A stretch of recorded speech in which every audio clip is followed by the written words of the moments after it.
Alors ce livre, Vichy, Histoire d'une dictature 1940-1944, c'est une histoire du régime de Vichy qui reconsidère toutes les grandes étapes de ce régime, de son histoire, de sa politique. Et c'est une aventure scientifique qui réunit une dizaine, on est 11 au total, historiens et historiennes spécialistes du régime de Vichy, de sa politique, de ses acteurs et de sa mémoire.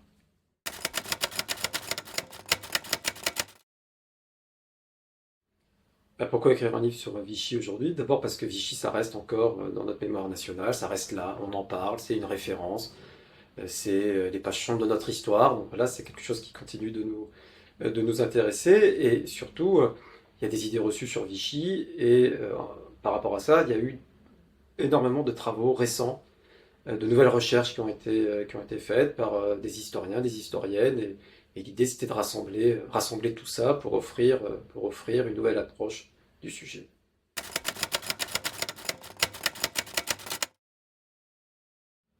Il y a toujours une résonance, mais pas forcément dans le sens qu'on croit. C'est-à-dire que c'est pas forcément le passé qui éclaire le présent, mais c'est aussi le présent qui éclaire le passé. Ça, c'est une évidence pour les historiens. Mais c'est vrai que le présent dans lequel on est, c'est-à-dire on est dans des sociétés qui vivent de graves crises de la démocratie, ça nous fait relire aussi autrement ce qu'est une crise de la démocratie qui aboutit à une dictature. Et Vichy, aujourd'hui, on le lit vraiment comme une dictature, parce qu'on voit bien aujourd'hui qu'il y a des régimes démocratiques qui deviennent autoritaires. Donc vous voyez que la notion de régime autoritaire, qu'on a longtemps utilisé pour qualifier Vichy, ça ne marche plus. Donc vous voyez que là, c'est vraiment le présent qui nous fait reconsidérer le passé.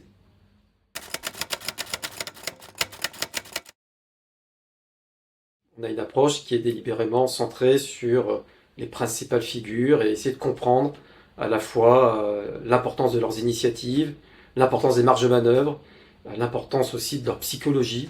Et tout ça, c'est le fil rouge du livre, et ça fait apparaître des personnages qui étaient ignorés du grand public. C'est aussi des faits nouveaux qui sont apportés, d'abord sur l'ancrage politique du régime. On voit que cet ancrage, ça c'est les travaux d'Anne-Sophie Anglaré, montrent bien qu'il y a des continuités entre des forces politiques situées à droite et à l'extrême droite à la fin des années 30 et les forces qui vont être derrière le maréchal Pétain, essentiellement à la Légion française des combattants.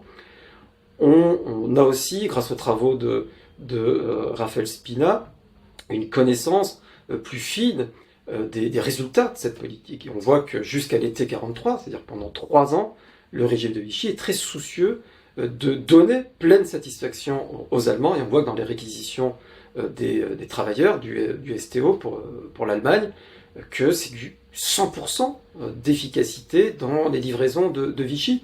Et on voit que cette efficacité, elle était aussi là un an avant, à l'été 42, pour la livraison de Juifs.